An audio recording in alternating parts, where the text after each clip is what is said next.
Subscribe करें आपके अपने भक्ति चैनल डिवाइन स्टोरीज को और जुड़े रहे आध्यात्म से। मेहंदीपुर बालाजी की कहानी। इस कलयुग में सभी प्राणियों के संकट हरने, सबका कल्याण करने पवन पुत्र हनुमान जी ने अनेक स्थानों में अवतार लिया। कहीं ये हनुमान जी, कहीं ये बजरंग बली, कहीं अंजनी पुत्र तो कहीं मारुति के नाम से पूजे जाते हैं। राजस्थान के दो जिलों के बीचों बीच स्थित है घाटा मेहंदीपुर। इन दोनों जिलों से जुड़ा हुआ है चमत्कारी बालाजी मंदिर, जहां आकर नास्तिक भी आस्तिक बन जाते हैं। आज के वैज्ञानिक युग में बालाजी महाराज का चमत्कार विज्ञान को भी अपने सामने नतमस्तक होने को मजबूर कर देता है। यहाँ 3 देवताओं की प्रधानता है: बालाजी महाराज, श्री भैरव जी महाराज और श्री प्रेतराज सरकार। ऐसी मान्यता है कि यहाँ तीनों देव लगभग 2000 वर्ष पहले प्रकट हुए थे। मेहंदीपुर बालाजी धाम में बालाजी का चमत्कारिक मंदिर भी है। कहते हैं श्री राम भक्त हनुमान जी की भक्ति से प्रसन्न होकर भगवान श्री राम ने उन्हें दर्शन देकर कहा, तुम धरती वासियों के कल्याणार्थ अवतरित हो और वहां लोग तुम्हें बालाजी के नाम से पूजेंगे। उन दिनों यह मेहंदीपुर क्षेत्र घने जंगलों से भरा हुआ था। आबादी भी काफी कम थी। एक दिन अचानक महंत जी के पूर्वजों के घर आश्चर्यजनक घटना घटी। उस रात जब महंत जी के पूर्वज अपने घर सो रहे थे, तभी उन्हें ऐसा लगा जैसे पूरा ब्रह्मांड एक अलौकिक रोशनी से भर उठा हो। महंत जी के पूर्वज चौंक उठे और वो नींद की अवस्था में ही उठकर चल पड़े। काफी दूर चलने के बाद उनकी आंखें स्वर्णिम रोशनी से चकाचौंध हो गई। उनके सामने हजारों दीपक जल उठे। दीपक की रोशनी कम होते ही पीछे से हाथी घोड़ों की विशाल फौज नजर आई। अचानक तभी दूसरी ओर बालाजी की एक मूर्ति प्रकट हो गई। समस्त क्षेत्र एक जगमग रोशनी से जगमगा उठा। फौज के प्रधान ने मूर्ति की 3 प्रदक्षिणाएं की और फिर मूर्ति को साष्टांग प्रणाम किया। लेकिन जैसे ही रोशनी खत्म हुई, वहां से सभी गायब हो गए। इसी के साथ महंत जी के पूर्वज की नींद भी खुल गई। सोने की काफी कोशिश करने के बाद जब उन्हें फिर से नींद आई तो स्वप्न में 3 मूर्तियां दिखाई पड़ी। इसी के साथ एक आवाज आई, हे मेरे प्रिय भक्त, उठो और मेरी सेवा का भार ग्रहण करो। मैं अपनी लीलाओं का विस्तार करूंगा। और तभी वहां बालाजी की मूर्ति भी प्रकट हो गई। अगले दिन गोस्वामी जी ने अन्य लोगों के साथ मिलकर बालाजी महाराज की छोटी सी दीवारी बना डाली। सालों बाद किसी शासक ने श्री बालाजी महाराज की मूर्ति को जमीन से बाहर निकालने की कोशिश की, परंतु बालाजी महाराज के चरणों का कोई अंत नहीं मिला। तब से लेकर अब तक इनके संपूर्ण चरणों के दर्शन नहीं हुए। माना जाता है कि यह पर्वत का ही एक अंग है। इस तरह श्री हनुमान जी बालाजी के रूप में प्रकट हुए और यह धाम बना बालाजी धाम। इस धाम तक राजधानी दिल्ली से सड़क मार्ग तक पहुंचा जा सकता है। इस चमत्कारी मंदिर की महिमा से आज कोई भी अनजान नहीं है। इस मूर्ति के चरणों में एक छोटी सी कुंडी थी, जिसमें हमेशा जल भरा होता था। रहस्य यह है कि बालाजी महाराज की बाईं छाती के नीचे से एक बारीक जल की धारा निरंतर बहती रहती है, जो कि चोला आदि चढ़ाने के बाद भी बंद नहीं होती है। इसी प्रकार की एक अन्य कहानी यहाँ बताई जाती है।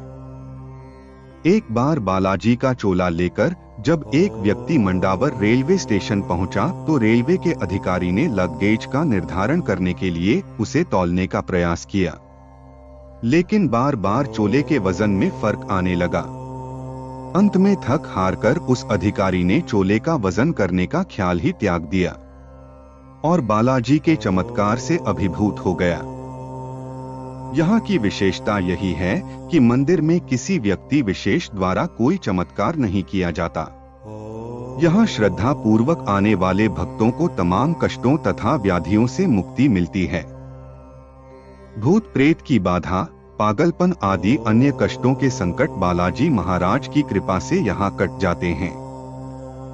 तभी तो कहते हैं, भूत पिशाच निकट नहीं आवे, महावीर जब नाम सुनावे। दुहखी जन श्री बालाजी महाराज के दरबार में आकर तीनों देवताओं को प्रसाद चढ़ाते हैं। श्री बालाजी महाराज को लड्डू, श्री प्रेतराज सरकार को चावल और श्री भैरव जी सरकार को उड़द का प्रसाद चढ़ाया जाता है। इसमें से 2 लड्डू रोगी को खिलाए जाते हैं, जिसे खाकर वो झूमने लगता है। उसके अंदर छिपे हुए संकट पर बड़ी विकट मार पड़ती है और फिर मार से तंग आकर वो भूत बालाजी महाराज के चरणों में बैठ जाता है। संकट कटने पर सभी रोगियों को महाराज की ओर से एक दूत मिलता है। जब तक दूत न मिले तब तक बालाजी महाराज से निरंतर प्रार्थना करते रहना चाहिए। यहाँ आने वाले श्रद्धालु बालाजी महाराज के दर्शन करने के बाद श्री भैरव जी महाराज, जिन्हें कोतवाल कप्तान भी कहा जाता है, और श्री प्रेतराज सरकार के दर्शन करते हैं। इस मंदिर में नित्य होने वाली आरती दर्शनीय होती है। आरती के समय अनेक श्रद्धालु मंदिर के बाहर एकत्र हो जाते हैं। विशेष बात तो यह है कि संकटग्रस्त रोगी चाहे कहीं भी हो, वो आरती के समय स्वयं ही मंदिर के पास आ पहुंचता है। बालाजी मंदिर से थोड़ी ही दूरी पर स्थित है श्री महंत जी महाराज जी की समाधि। इसके नजदीक ही है तपोभूमि यज्ञ स्थल। मंदिर से थोड़ी ही दूरी पर रास्ता शुरू होता है 3 पहाड़ी का।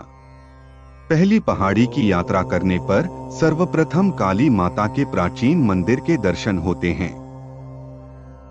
इसके साथ ही यहाँ राम मंदिर, दुर्गा माता एवं वैष्णो देवी का मंदिर, हनुमान मंदिर तथा प्राचीन श्री अंजनी माता का मंदिर भी है। इन सब के अलावा पंचमुखी हनुमान जी के दर्शन करके भक्त अपनी यात्रा को कल्याणकारी बनाते हैं। श्री बजरंग बली की ऐसी मूर्ति बहुत कम जगह ही मिलती है। 3 पहाड़ी की यात्रा करते समय ऊपर से संपूर्ण मेहंदीपुर का विहंगम दृश्य दिखाई पड़ता है। दूसरी पहाड़ी पर जाने पर भक्तों को भैरव जी महाराज के दर्शन होते हैं। इसके साथ ही यहाँ अन्य देवी देवताओं से सजे छोटे छोटे मंदिरों का सुख प्राप्त होता है। 3 पहाड़ी के रास्ते पर ही मिलता है शनि देव जी का मंदिर। शनि देव जी की पूजा अर्चना सभी बाधाओं से भक्तों को मुक्त करती है। और इसके निकट है श्री मनोकामना हनुमान मंदिर। हनुमान जी के इस मंदिर के बारे में लोगों का ऐसा मानना है कि यहाँ भक्तों की सभी मनोकामनाएं पूरी होती है। तभी इसका नाम मनोकामना हनुमान मंदिर पड़ गया। हनुमान मंदिर के बाहर ही शिवलिंग के दर्शन होते हैं। हनुमान भजन गाते गुनगुनाते भक्तों की टोली जब आगे बढ़ती है तो सामने दृष्टिगोचर होता है श्री 3 पहाड़ी वाले बाबा जी का मंदिर। इस मंदिर में भक्तों का तांता लगा रहता है। यहीं पर सिद्ध धूना गोरखनाथ जी है और यहीं पर है चौमुख भैरव जी। यहीं पर 3 पहाड़ी वाले महंत जी की समाधि। इसी समाधि के नजदीक है वैष्णो माता और शिव हनुमान मंदिर। और 3 पहाड़ी वाले रास्ते पर ही पड़ता है श्री घाटे वाले बाबा का मंदिर। श्री बालाजी मंदिर के निकट ही हनुमान जी की एक विशाल प्रतिमा निर्माणाधीन रूप में है। बालाजी महाराज के मंदिर जाने वाले रास्ते पर ही है अंजनी माता का मंदिर। इस मंदिर में बाल हनुमान जी की प्यारी सी मूर्त है। नन्हे हनुमान जी को गोद में लिए माता अंजनी की एक सुंदर मूर्त के यहाँ दर्शन होते हैं। इस मंदिर में बनी सुनी झांकियां भक्तों का मन मोह लेती है। घाटा मेहंदीपुर तक आने के लिए आगरा, मथुरा, अलीगढ़ आदि शहरों से यहाँ सीधी बसें जयपुर जाती है। वो सभी बालाजी मोड़ पर रुकती है। बालाजी महाराज के दर्शन हेतु प्रतिदिन दूर दूर से श्रद्धालु यहाँ आते हैं। समय समय पर मेहंदीपुर बालाजी के लिए पैदल यात्रा भी आयोजित होती रहती है। जय बालाजी के जय घोष करते भक्तों की भीड़ कभी केसरिया तो कभी सफेद वस्त्रों से परिपूर्ण आगे बढ़ती रहती है। इसके साथ ही हनुमान जयंती तथा अन्य विशेष अवसरों पर देश के लोकप्रिय कलाकारों द्वारा बालाजी का गुणगान किया जाता है। वैसे तो सप्ताह भर भक्त यहाँ आते रहते हैं तथा मंगलवार तथा शनिवार का दिन शुभ माना जाता है। इसीलिए इन दोनों दिनों में अपार संख्या में श्रद्धालु यहाँ आकर बालाजी की पूजा कर कृपा दृष्टि पाते हैं। इसमें कोई संदेह नहीं कि आज हम वैज्ञानिक युग में वास कर रहे हैं, किंतु श्री बालाजी महाराज की शरण में आकर बड़े बड़े वैज्ञानिक भी इनके चमत्कार देख दंग रह जाते हैं और विज्ञान के पास इन चमत्कारों का कोई जवाब नहीं मिलता। जय श्री बालाजी महाराज।